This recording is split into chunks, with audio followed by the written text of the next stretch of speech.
앞으로 편의점에서 파는 약품의 종류가 다양해지고 내년 상반기에는 드론을 통해 배달하는 서비스가 시작된다고 합니다. 정부가 연구개발비 4조 7천억 원을 투자해서 제조업보다 고용과 부가가치 기여도가 떨어지는 이 서비스업을 발전시킨다고 하는데요. 경제부 신호 기자와 짚어보도록 하겠습니다. 자, 먼저 달라지는 주요 내용들 살펴봐야 될 텐데 일단 무인기 드론 택배. 이거는 외신에서는 많이 봤는데 국내에서도 내년에 시작된다고요? 네, 이 하늘을 나는 무인기 드론이 배달의 강자 오토바이의 자리를 빼앗을 수도 있겠습니다. 이 드론 택배는 미국의 아마존 또 구글의 경우에는 이미 상용화 단계에 도달한 기술입니다. 주문을 받으면 물류센터에서 물건을 상자에 담고 이걸 드론이 싣고서 배송지까지 날아갑니다. 주문자 집 앞에 상자를 놓고 가면 배달 끝입니다. 2kg 내외의 물건을 실어 나를 수 있습니다. These little bugs that will be able to tell when the package has reached the ground, and at that point it will release the package. 근데 국내 업체에서도 상반기에 비슷한 실험을 공개했는데 그만 망신만 당했습니다. 택배용 드론 2대를 준비해서 기자들을 불렀는데 한 대는 작동이 아예 안 됐고 다른 한 대는 이렇게 프로펠러가 부러지고 말았습니다. 평소 잘 되다가 이날은 컨디션이 좋지 않았나 본데 드론 택배는 하늘을 날아다니는 운송 수단이라서 고장나면 추락해서 큰 피해를 줄 수도 있습니다. 내년 상반기에 도서 지역 등에서 상용화될 수 있도록 하겠다고 정부가 이번 서비스 경제 발전 전략에서 밝혔습니다. 그래서 지금 세계 21위에 그치고 있는 우리 물류 경쟁력을 2020년에 17위로 끌어올리겠다는 그런 계획입니다. 자, 그렇군요. 또 드론 택배에 이어서 이번엔 편의점에서 살 수 있는 상비약 종류가 늘어난다는 소식도 있네요. 네, 그렇습니다. 내년부터 편의점에서 파는 약품, 상비의약품의 종류가 지금보다 훨씬 다양해집니다. 편의점 진열대를 한번 보겠습니다. 상비의약품 코너에서 지금 살 수 있는 약품은 이렇게 13가지입니다. 해열 진통제 5가지, 그리고 감기약 2개, 그리고 소화제 4개, 파스 2개 이렇게 13가지를 파는데요. 약국 문 닫은 시간에 아기들 열나면 편의점에서도 해열제를 살 수 있어서 아주 편리합니다.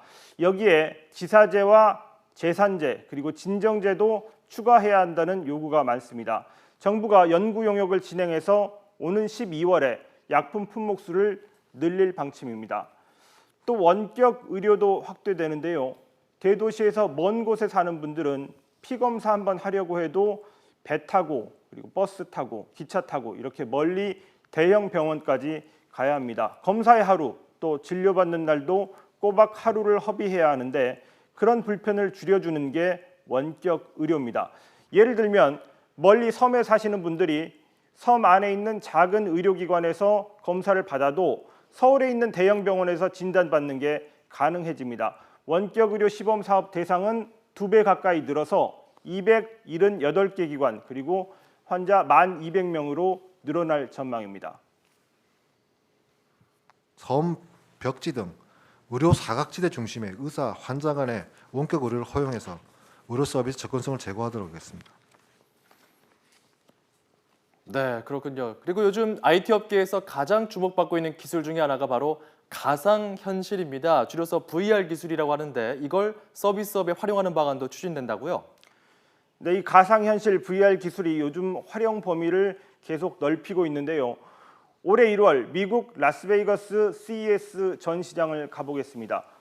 VR 기계를 쓴 사람들이 의자에 앉아 있습니다. 눈에 보이는 가상현실 화면이 실제 롤러코스터를 탄 것처럼 실감나고 아주 생생합니다. Very scared, very scared, very real life. Very scared. 네, 이렇게 가상현실을 활용한 여행 상품 체험이 추진되고요. 그리고 VR을 학교 등 교육 분야에서도 활용할 예정입니다. 이런 기술을 포함해서 신성장 서비스 분야에 앞으로 5년 동안 약 3조 원 정도가 투자됩니다. 외국인들이 서울이나 제주만이 아니라 다른 지역도 관광할 수 있도록 동서남해안과 비무장지대를 잇는 둘레길이 만들어집니다. 4,500km에 이르는 둘레길 주변에 다양한 형태의 숙박시설 그리고 관광 상품이 도입됩니다. 그렇군요. 이게 지금 2020년까지 추진되는 그렇게 짧지 않은 그런 계획인데 우리 서비스업이 그렇게 뒤처져 있는 상황입니까? 네, 그런 상황입니다. 서비스 산업이 우리 경제에서 차지하는 비중이 큰데 이 국제 경쟁력은 떨어져 있습니다. 우리 서비스 산업의 고용 비중은 지난해 70.1%였습니다. 그렇지만 부가가치 비중은 59.7%에 그쳤습니다. 1인당 노동 생산성도 47,000달러로 OECD 평균의 80% 수준에 불과했습니다. 정부는 그만큼 서비스 산업 육성이 시급한 과제이고 또 청년층 일자리 창출을 위해서도 필요하다고 강조했습니다. 제조업에 비해서 서비스업이 세금 혜택에서 홀대를 받았는데 이것도 유흥업소만 빼고 제조업과 차별 없이 지원하기로 했습니다. 내년 하반기까지 이번 발표 내용을 구체화하겠다고 합니다. 현 정부 임기가 2년 안 남은 상황인데 5년짜리 서비스 경제 발전 전략이 계획대로 착착 진행될 수 있을까 하는 그런 우려도 있습니다. 지금까지 경제주민이었습니다.